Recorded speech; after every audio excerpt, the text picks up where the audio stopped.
Hi everyone, welcome back, and for those that are new here, I'm Alex. One thing I am passionate about is living your best life with your dog, so my channel focuses on things like canine enrichment, my own training with my dog, some training tips and tricks, as well as toy reviews. I also created Canine Enrichment Australia, which is a Facebook group designed to help people connect and share ideas for enrichment ideas for dogs. Recently I put out to the community of what kind of videos people would like to see more of, and one of the suggestions was covering enrichment products for large or giant breed sized dogs, because they found that oftentimes a lot of the suggestions that were offered weren't really relatable or practical for a larger dog. I'm also a small business owner owning All for Dogs, where I manufacture toys, dog coats, collars, leads, and also stock a variety of enrichment products. So with that knowledge and background, I went away and I had to think about what toys and products would be best suited to large, giant breed sized dogs. And these are the products that I came up with. So I'll be adding links to all the products that I purchased in the description below. Now let's get on with the fun and have a look at the toys. So first up, I have got the Jolly Ball by Jolly Pets. So this is the medium and it is a 6-inch ball, and I obviously got the medium because I've got medium-sized dogs. This is called the Tug'n'Toss. The website says, made from flexible material, the Tug'n'Toss is designed to be punctured without deflating. Known for standing up to the toughest of chewers, the Tug'n'Toss is ready to be kicked, thrown, carried and launched. Take the Tug'n'Toss to the beach, lake or pool for water, fetch and retrieval, it floats. So this one is the medium and I paid $34.56 for this. The large, which is an 8-inch ball, comes in at $43.69, and the extra large, which is a 10-inch ball and it's going to be about that big, costs $84.88. So I picked the Jolly Ball because I know Jolly Pets also actually manufactures horse toys, so it stands to reason if they're making toys for larger animals that they've got the durability down pat, and it's actually quite lightweight, so we'll see how the girls get on with it. You ready? So just like I do in my business, I do like to test these toys out before I make any recommendations about them. And here we go with the girls trying to work out how to play with it. They don't really have balls this big. Can you show me? So she's just tried to have a good gnaw at that. I let her gnaw at it, do whatever she wants with it. It is obviously her toy, and it also helps me test out the durability. This one actually lasted about 2 weeks before she chewed the handle off, but it was and still is a favourite. The next one I have here was also inspired by horses, and that is the Horseman's Pride 25-inch Mega Ball cover. So this is designed to be used with the Jolly Ball Mega Ball, which is an inflatable ball like an exercise ball. So I didn't actually order the Mega Ball, I already had an exercise ball, which I will try to put in here and see how we go. So this is what it says about the toy. Protect the Jolly Mega Ball with a Mega Ball sports cover. These covers go over the ball when deflated and then inflate, and protect your ball from the everyday rigors of pasture life. So again, designed for horses. To ensure your ball and cover lasts, please keep the ball indoors when not in use. Covers are machine washable and fun for everyone. Pick which colour best suits your horse. And for the ball cover, I paid $53.19, again from Amazon, which I will link below. Okay, so I think the girls are going to try help me. There we go. There is a Velcro opening right there. Oh, that's going to be tight. Let's see how we go. Guys.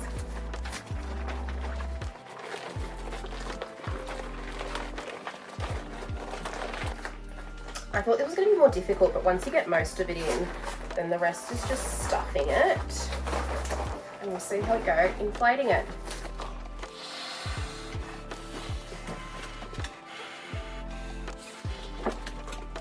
So thank God I remembered I actually have this from camping.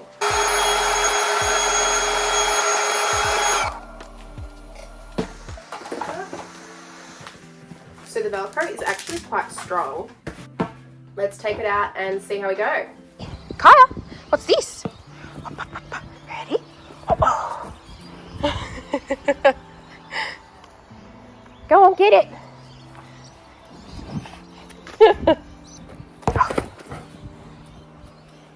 All right, no, that one a favourite, hey?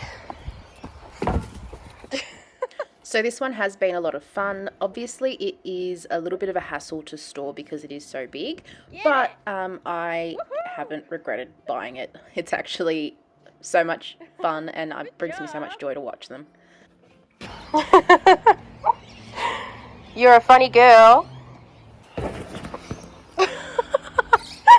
So one thing I've seen large or giant breed dog owners complain about is, you know, a lot of people say use licky mats, they're great for enrichment, but unfortunately a licky mat is like probably 1/2 of that is probably the tongue size of a giant breed dog.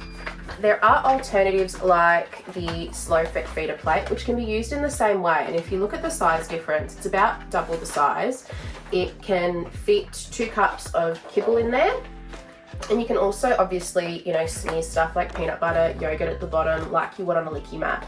So that's a good option for people with larger size dogs. So when it comes to soft toys, I am really fussy and I test all the soft toys that I have at All for Dogs because I know how easy it is for dogs to destroy them. This one is actually a little bit manky because it's from our personal collection, but it's the Outward Hound Invincible's Snake. So it has squeakers in each section, and it's also reinforced with this binding, which makes it harder to pull apart. It doesn't actually have any soft stuffing, but it is plush. They do come in smaller sizes as well, but the reason that I personally have the giant one with medium-sized dogs is because it makes great for 2-dog play, and it's really fun to watch them thrash it around. So on the topic of tug, at All for Dogs I also make extra large fleecy tugs.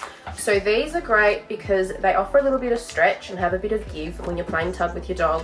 Again, I love the extra large because I can have both my dogs playing with them and while I'm playing with them as well.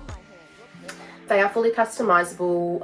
There are so many different color options to choose from. They are actually quite durable, machine washable, and my dogs love these. So the girls are probably going to try to mug me for this one. There we go. No, you shut off. So when it comes to playing fetch, I love the Aussie Dogs Fetch It. It's made from fire hose. It's got a squeaker inside, and as you can see, it is big enough for even giant breed dogs to pick up and retrieve. My dogs love either the large or the medium. And I love this one for playing fetch, for water sports, because it does float. Misha, off. And as you can see, it is a favourite here. I often take them down to the beach, play with the girls. Both of them try to grab on either side, obviously being smaller dogs, but again, this one is big enough for large and giant breed size dogs, and it is quite hardy. So the one we've actually got here at home, Misha has done a really good job, or tried to chew the end off, and she still hasn't made it to the inner stuffing. Another really great and versatile toy is the JW Hol-ee Roller. So this toy can be used as a fetch toy. You can attach string to it, rope to it to make it a tug toy. You can also, like I'm just illustrating here, grab some fabric, roll up some dry bits of treats in there, some kibble, and just stuff it into the holes. Now I really like this toy because you can change the difficulty. So you could put a large trait and just stuff it straight through the middle on its own, or like I've done, you can roll up some fabric, stick it in, stick it all the way through. You could just do 1 bit of fabric, 2, or you can plug every single hole with fabric. So the reason that I really like that is because not all dogs have a very high frustration tolerance, and that's when you can see dogs stopping puzzles, not enjoying them, not really engaging. So if your dog has a really low frustration tolerance, you can just start off by, like I said, putting in just a treat on its own in there for your dog to work out, adding 1 piece of rolled up fabric, and then increasing the challenge as your dog becomes more and more confident. And lastly, I know that a lot of feeders, when it comes to like Kongs and things like that, are often just too small. So one product which I actually don't have in stock at the moment, I'm waiting for more to come in, is the Westpaw Toppl. They recently came out with an extra large size. I'll pop in a picture for a size comparison so you guys can actually see. Now these pretty much have a cult following, and for good reason. They have these awesome little grooves at the bottom that hold the food in place but aren't too difficult, and you can also stack them together. So that brings us to the end of the video. Thank you so much for watching. Feel free to leave any more ideas that you might have in the comments below, and here are some other videos that you might be interested in.